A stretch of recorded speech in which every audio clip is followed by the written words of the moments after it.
اقول لك الرقصه دي فكرتني طبعا بالفيلم بتاع متحف الشمع. ايوه الحرب العالميه. الحرب العالميه أيوة. يعني طبعا نفس الرقص. عملت دور حته دور ده من اكتر الادوار اللي بحبها والله العظيم. وانا كمان. دور العفريت ده. العفريت رغم ان هو كان 9 مشاهد واتشال منه كمان، بس هو يبقى في ايوه يعني اللي احنا شفناه كانوا 9 مشاهد اقل كمان. ما هو كان حسيناش. 9 انا مشاهد. حاسس ان هو كتير والله انا حاسس والله كتير العظيم جدا. وعايز اقول لكم على حاجه اول مره هقولها. عملنا الرقصه. يا نهار ازرق.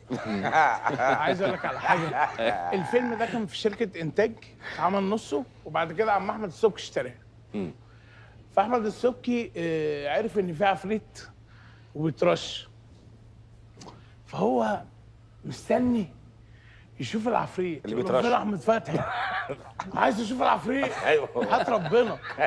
وانا كنت اروح قبل البتاع يعني اترش في 3 ساعات. يعني كل يوم بتروح تصوير كل لازم يوم تترش. ليا تصوير 3 ساعات رش. وقعدنا نعمل تجارب وحاجات كده. والفن ان عم احمد فعلا قعد لحد وانا كنا في استوديو مصر، وجاي من بعيد كده راح عم احمد واقف. يا نهار ازرق، ده رشينه بحقه حقيقي. والله. وجينا فعملنا المشهد رش قبل الكمبيوتر يعني. قعدنا. هو الاول كان اول حاجه رش كده بالكمبيوتر رولة عادي الاول. وجبنا رولة صغيره والله مش بهزر. وبدانا ما مشيتش والله العظيم. جت في حته الرولة كانت بتعض. طارق مصطفى. ايوه. تضاريس وحاجات كتير.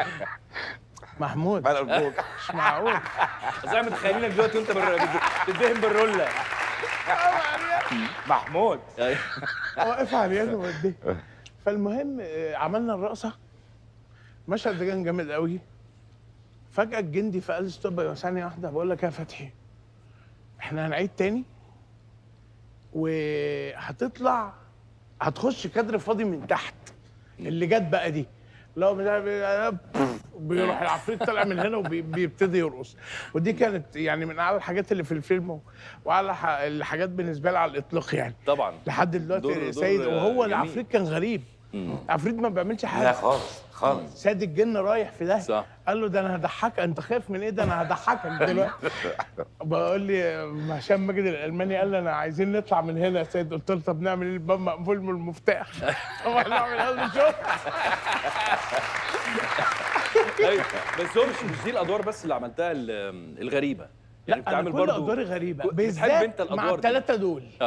يعني احمد فهمي والقرصان دور القرصان هو مع فهمي. ما هو كل حاجه غريبه مع فهمي. هتلاقيها مع فهمي او شيكو وهشام. والكويسين قزم مع زفت الطين فهمي. يعني مين؟ لازم اي حاجه. لا بس انت مع امام برضه. زعنفة البحر درويش. لا مع امام عادي. مع امام دور عادي. هو جوني ديب خالص. جوني ديب. لا ده هو جوني قلنا هو ان ديب هو بس. جوني ديب من غير جوني من غير جوني. ان هو اللي واخد منه. بص فهمي ومخه الغريب. لكن هو مقتنع ان هو اللي كان بيقلدك مش انت اللي بتقلده. هو احمد فهمي كاتب كده. انا على باب الله ولا عارف ده ولا عارف ده. انا باكل عيش. طب والقزم احمد برضه. وجت الفكره ازاي بتاعته وصورتوه ازاي؟ لا ده صورناه صعب قوي. في حد اسمه سفروت هو القزم الحقيقي. كنت بروح اقعد معاه في اللوكيشن بنقول له الاداء هو اللي بيصور وانا اتصورت سيشن لوحدي. وبعدين ركبوا الوش على جسم الراجل ده. موضوع صعب جدا جدا يعني. فطلع كده. بس هم العيال بيحبوا قوي الشخصيه دي. طبعا. لا انت عارف من الادوار برضو اللي بعيد عننا احنا بقى اللي انت اشتغلتها وانا كنت بحبها جدا دم الغزال. طبعا كنت عامل حته دور انت. طبعا كان 2005. انا عايز اقول لك على حاجه. الراجل ده ده كان من امبابه. الراجل الحقيقي هو شخص واحد حقيقي. اللي هو كان بيشتغل طبال. كان دور اسمه ريشه بتهيألي.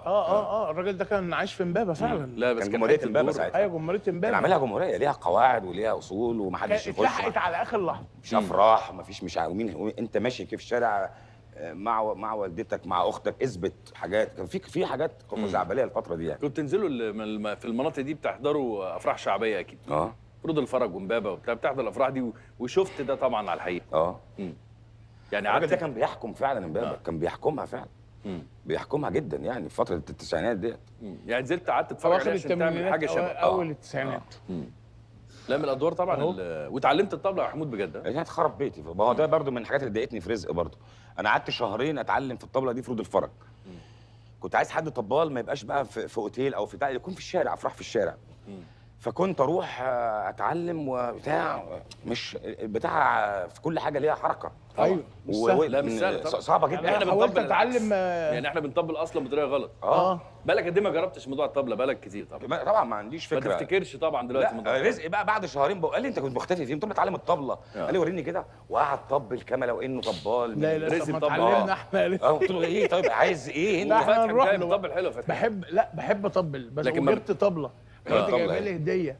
ايه لكن لقيت الموضوع فعلا زي ما يعني وانت بتقول ان الموضوع مش جهجهوني. لا ده في قواعد وفي طبعًا حاجات وموضوع وعايزه تدريب. طبعا هو الاستاذ وحيد طبلت حامد شويه وبقيت لا في انا المكتب. ساعه المسلسل اللي كنت بعمل مسلسل اسمه الطبال. ايوه الطبال طبعا. انا حاولت اتعلم بصراحه وبصراحه فشلت، يعني ما عرفتش. انا كسرت طبالي والله لا العظيم. ما عرفتش. في الاخر بقينا نعمل لونج انا موجود بس. أيوة. في الكلوز طبعا بيجيبوا حد محترف ايده. أيوة. لان مهنه طبعا صعبه الله يكون في عونكم، والله الله يكون في عونكم. تحيه كبيره ليهم طبعا.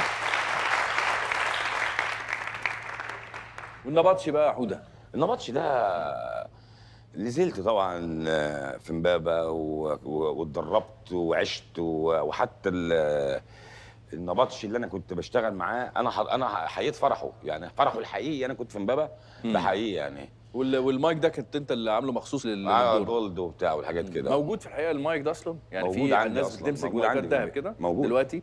لا يعني الفتره دي انا حسيت ان هو حركه يعني بتاعته. فانا اخدت المايك ده عندي في البيت محتفظ بيه. الفيلم ده من الافلام اللي الناس بتحبها جدا وانا بحبها على المستوى الشخصي، خصوصا كمان المشهد الاخير بتاع اللي اتكلم فيه من قلبه على كل حاجه يعني. وكنت بتغني ساعات مثلا وانت واقف ماسك المايك كده؟ المايك ده مش بيخليك تحس انت نفسك تغني؟ كنت بقى كان معايا شيبه بقى في البتاع، كنت عامل المجنون اللي بيحب شيبه. يعني كان في شخصيه كده اللي بتحب شيبه، فكنت طالع معاه بقى عامل المجنون ده يعني وبتاع، مش مصدق نفسه.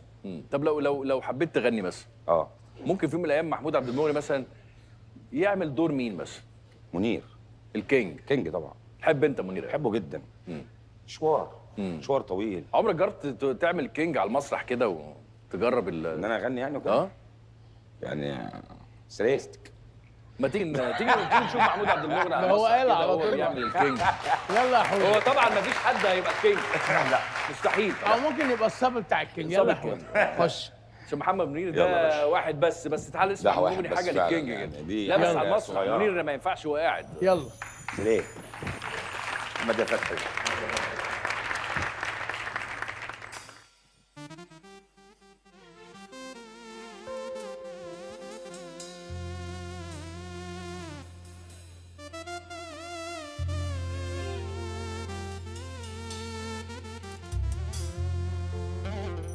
يا بنتي يمو المريلة كحلي، يا شمسي هلا وطلم الكولة، لو قلت عنك في الغزل قول ممنوع عليا ولا مسموح لي، وانا احب اقول الشعر في الحلو والحلو اقول له يا حلو في عيونه، ولو ابتديت بشفايفك النون ما يكفينيش فيهم 7 دواوين.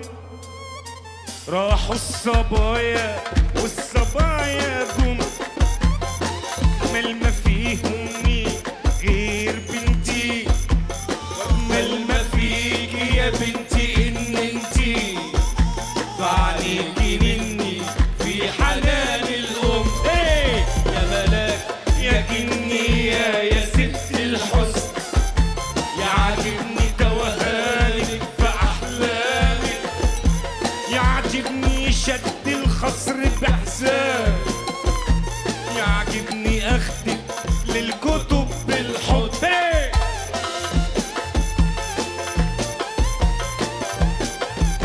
انا دي حاجه ليا فتحي، قراره ادب احترام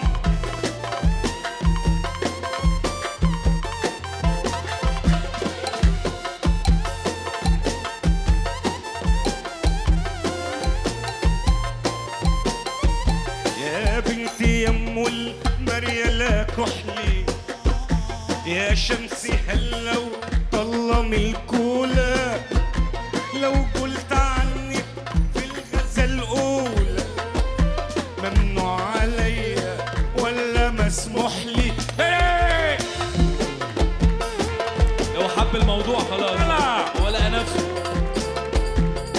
بابا وادم من بابا سراء القبة كربة قرارة قولي